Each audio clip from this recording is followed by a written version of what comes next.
आप नींद में कई नकारात्मक चीजों या सकारात्मक चीजों को बढ़ा सकते हैं। ये बहुत आसान है, बस नींद की साधना। तो एक अलार्म से अचानक जागना जीवन जीने का सबसे अच्छा तरीका नहीं है। आप में से कितने लोग किसी दिन सुबह उठने के बाद बेवजह बहुत बुरा महसूस करते हैं? बिल्कुल बेवजह। अगर साल में कम से कम 2-3 बार भी ऐसा हो रहा है, अगर ऐसा है तो आपको सोने से पहले कुछ चीजें करनी चाहिए। ये बहुत ही महत्वपूर्ण है, क्योंकि आपको समझना चाहिए कि आप नींद में कई नकारात्मक चीजों या सकारात्मक चीजों को बढ़ा सकते हैं। आप नींद में सुखदता या अप्रियता को बहुत कुशलता से बिना रुकावट के बढ़ा सकते हैं। आप दिन में भी उन्हें बढ़ा सकते हैं, पर कई रुकावटें होंगी, वो बहुत कुशलता से नहीं होता। पर अगर आप किसी निश्चित तरह से सोने जाते हैं और सुबह बहुत बुरा महसूस करते हुए उठते हैं बिल्कुल बेवजह, तो मतलब आप रात में बहुत कुशलता से चीजों को सेते हैं, खराब अंडों को। बात सिर्फ मानसिक अशांति की नहीं है, ये समय के साथ बड़ी शारीरिक समस्याएं पैदा कर सकता है। ये महत्वपूर्ण है कि आप इन चीजों को अपने जीवन से हटाएं।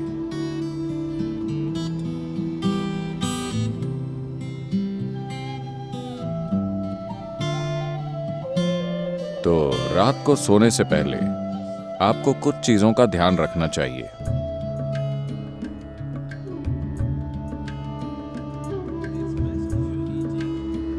अगर आप मांस और वैसा भोजन करते हैं तो उसे सोने से कम 3 से 4 घंटे पहले खाएं, ताकि पाचन पूरा हो जाए।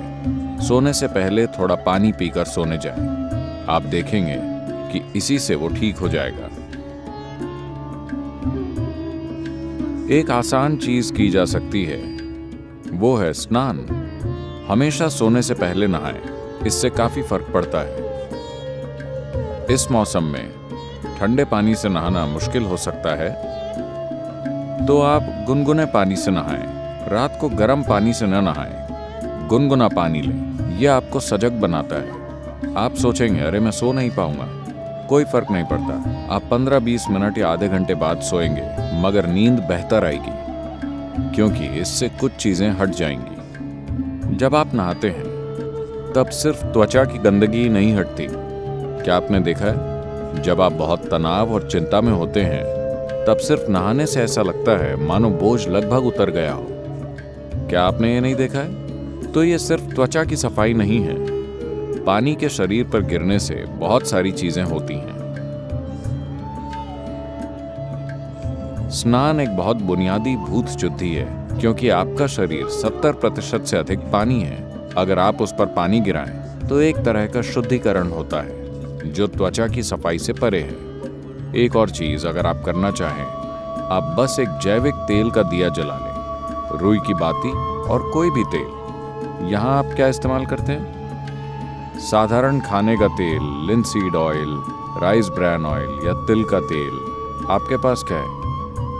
ऑलिव ऑयल, ठीक है। रुई की बाती के साथ कोई भी जैविक तेल लेकर एक छोटा दिया उस कमरे में कहीं जला लें जहां आप सोते हैं। आप देखेंगे कि ये चीजें बिल्कुल गायब हो जाएंगी। अगर आप कोई मंत्र जप सकें या सोने से पहले रात को योगाभ्यास कर सकें तो बिस्तर पर बैठकर उसे करें। अगर आप ईशा क्रिया करना चाहते हैं तो वो नेट पर उपलब्ध है। आमतौर पर भारत में आपसे कहा जाता है कि सोते समय अपना सिर उत्तर दिशा की ओर नहीं रखना चाहिए। आपको पता है? अगर आप रात में उत्तर की ओर सिर करके सोते हैं, जब आप लेटे हुए होते हैं तो धीरे धीरे खून आपके दिमाग की ओर बढ़ने लगेगा। When there is too much circulation in the brain, you cannot sleep peacefully. जब दिमाग में रक्त संचार बढ़ जाएगा तो आप शांति से नहीं सो पाएंगे। अगर आपके दिमाग में किसी प्रकार की भीतरी कमजोरी है या आप अधिक उम्र के हैं तो आप नींद में मर सकते हैं। हेमरेज हो सकता है, क्योंकि ज्यादा खून दिमाग में घुसने की कोशिश करता है जहां खून की नसें बाल जैसी होती हैं। और चुंबकीय शक्ति कुछ ज्यादा खून भेजती है। सीधे खड़े होते समय ऐसा नहीं होता। जैसे ही आप लेटते हैं, सिर की ओर यह खिंचाव इतना तीव्र होता है कि खून धीरे धीरे दिमाग की ओर जाने की कोशिश करता है।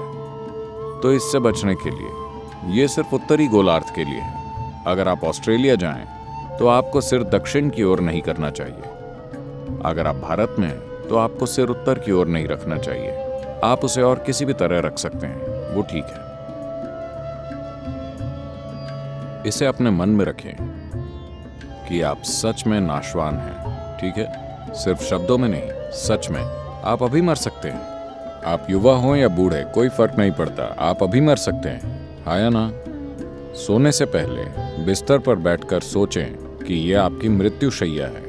आपके पास जीने के लिए सिर्फ 1 मिनट और है। पीछे मुड़कर देखें कि आपने आज जो किया, क्या वो सार्थक है? सिर्फ ये आसान अभ्यास करें। और आप नहीं जानते कि यह असल में कब होगा। आप मृत्यु शैया पर बैठे होंगे या अस्पताल में लेटे होंगे और कई तरह की चीजें आपसे जुड़ी होंगी। किसे पता वो कैसे होगा। पर रोज इसका आनंद लें कि आप अपनी मृत्यु शैया पर बैठे हैं। पीछे मुड़कर देखिए कि आज मैंने इन 24 घंटों में जो किया है, क्या वो सार्थक है? क्योंकि अब मैं मर रहा हूं। अगर आप ऐसा करेंगे तो आप एक सार्थक जीवन जिएंगे, मेरा विश्वास कीजिए। तो रोज रात को सोने से पहले आप सभी को ऐसा करना चाहिए। आखिरी 3 मिनट जो भी चीजें आपने इकट्ठा की हैं, शरीर, मन की बातें, चीजें, छोटी चीजों को अनदेखा मत कीजिए। ये छोटी चीजें बड़ी चीजें हैं। मैंने देखा है कि कैसे लोग अपना तकिया भी लेकर चलते हैं, क्योंकि वो बहुत महत्वपूर्ण है। तो आपका तकिया, आपकी चप्पल, अगर आपके रिश्ते हैं, सब कुछ जो आपने इकट्ठा किया है, उसे एक ओर रखकर सोइए। अगर आप इस स्थिति में सोएंगे तो आप अधिक रोशनी, अधिक ऊर्जा और आपकी कल्पना से भी अधिक संभावनाओं के साथ जागेंगे। बस जीवन के रूप में सोइए, पुरुष या स्त्री के रूप में नहीं, इस या उस रूप में नहीं। सब कुछ नीचे रख दीजिए। बस ये बहुत आसान है, सिर्फ नींद की साधना। कम से कम इतना आपको करना चाहिए।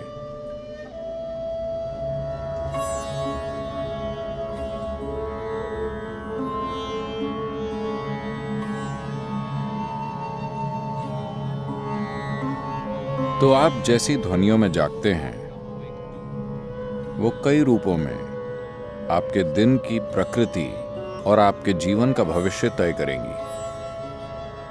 तो एक अलार्म से अचानक जागना जीवन जीने का सबसे अच्छा तरीका नहीं है। अच्छा होगा कि अगर आपकी नींद, जिस तरह का भोजन आप करते हैं और जिस तरह के विचार और भावनाएं अपने अंदर रखते हैं, और आपने अपने शरीर में जीवंतता का जो स्तर बनाए रखा है, उससे तय होगा कि आपको कितनी नींद की जरूरत है। मान लीजिए आपको 8 या 12 घंटे की नींद की जरूरत है। मैंने गलत संख्या बोल दी। आपको जितनी भी नींद चाहिए, आप अपनी जरूरत जानते हैं। So you go to bed early enough. तो पर्याप्त जल्दी सोने चले जाएं, ताकि आप अपने आप जाग सकें। अगर आप खुद जागते हैं और मान लीजिए आपको संदेह है कि आप जाग पाएंगे या नहीं, तो अगर आपके पास कोई मंत्र है, अगर आप किसी वैराग्य मंत्र से जुड़ गए हैं, तो आप उसका इस्तेमाल कर सकते हैं। शारीरिक रूप से आपका एक महत्वपूर्ण पहलू है आपका हृदय, जो आपके रक्त संचार के लिए पंपिंग स्टेशन है, जो शरीर में जीवन भरता है। ये ना हो तो कुछ नहीं होगा। ये बाईं तरफ से शुरू होता है। तो आपको पता है, भारत में आपसे कहा जाता है कि आप जब जागें तो आपको दाहिनी तरफ करवट लेकर उठना चाहिए। बताया है, अगर आप बाईं तरफ करवट लेकर उठेंगे तो आपके साथ खराब चीजें होंगी। खराब चीजें उस तरह नहीं। जब आप आराम की स्थिति में होते हैं, जब शरीर आराम में होता है, तो मेटाबॉलिक क्रिया धीमी होती है। जब आप उठते हैं तो सक्रियता में एक उछाल आता है। इसीलिए भारत में कहा जाता है देखिए, ये चीजें जीवन का हिस्सा थीं, इन्हें आप छोड़ रहे हैं। जीवन का पूरा विज्ञान जीवन का हिस्सा था। आपसे कहा गया कि सुबह जागने से पहले अपनी हथेलियां आपस में रगड़कर ऐसे देखना चाहिए। Not see like this. You must place it upon your eyes. देखना नहीं, आपको उसे अपनी आंखों पर रखना चाहिए। आप ऐसा कीजिए, आपको भगवान दिखेंगे। ये भगवान देखने के बारे में नहीं है। अगर आप इन दोनों को साथ रगड़ेंगे तो सभी नसों के सिरे, आपके हाथों में ढेर सारी नसों के सिरे होते हैं। अगर आप ऐसा करते हैं तो शरीर तुरंत जाग जाता है। अगर आपको नींद आ रही है तो ऐसा करके देखिए, सब कुछ जागृत हो जाता है। तो सुबह शरीर को हिलाने से पहले आप उसे जगाइए और फिर इसे अपनी आंखों पर रखिए। तुरंत आपकी आंखों और आपकी इंद्रियों के दूसरे पहलुओं से जुड़ी नसें जागृत हो जाएंगी। शरीर के हिलने से पहले शरीर और दिमाग को जागृत होना चाहिए। इसके पीछे यही मकसद है, समझे? तो आप ऐसा कीजिए और फिर अपनी दाहिनी ओर करवट लेकर उठिए। आज अगर हम सब सोते हैं तो दुनिया में कल सुबह लगभग 2.5 लाख लोग नहीं जागेंगे प्राकृतिक मृत्यु के कारण। मान लीजिए आप कल सुबह जागे, आपकी गारंटी है? क्या आप गारंटी कार्ड के साथ आए? कोई गारंटी कार्ड नहीं। तो मान लीजिए आप जाग जाते हैं। बस इतना कीजिए, मैं बता रहा हूं, यह आपकी आध्यात्मिक प्रक्रिया का एक सरल पहला कदम है। कल सुबह जब आप जागें तब जांचिए आप वाकई जगे हैं, मर गए। अगर आप जगे हैं तो एक छोटा सा जश्न तो बनता है। आपको उठकर नाचने की जरूरत नहीं है। कम से कम आप मुस्कुरा सकते हैं कि अब भी जीवित हैं। 2.5 लाख लोग मर गए, वो आपकी और मेरी तरह थे। They went off, isn't it? उड़ गए, है ना? कहीं भी देखिए वो नहीं मिलेंगे। यहां मैं अब भी जीवित हूं। एक बड़ी मुस्कुराहट आप देंगे? मैं मैनेज करने की बात कर रहा हूं। अगर 2.5 लाख लोग मर गए तो कम से कम 30 से 50 लाख लोगों ने अपना कोई प्रियजन खो दिया।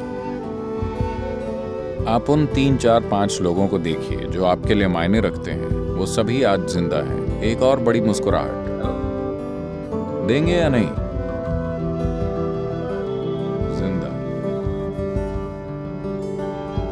अगर मान लीजिए अभी हम आपके सिर पर बंदूक रख देते हैं, क्या आप राहत महसूस करेंगे? नहीं, आप डर जाएंगे, है ना? तो जीवित होना इतना कीमती है कि नहीं? आपका जीवित होना इतना कीमती है। तो कल सुबह 2.5 लाख लोग रात में मर गए, मगर आप अब भी जीवित हैं। क्या इसके लिए कम से कम एक बड़ी मुस्कुराहट नहीं होनी चाहिए? और सभी लोग जो आपके लिए मायने रखते हैं, वो सब आज जीवित हैं। एक और बड़ी मुस्कुराहट।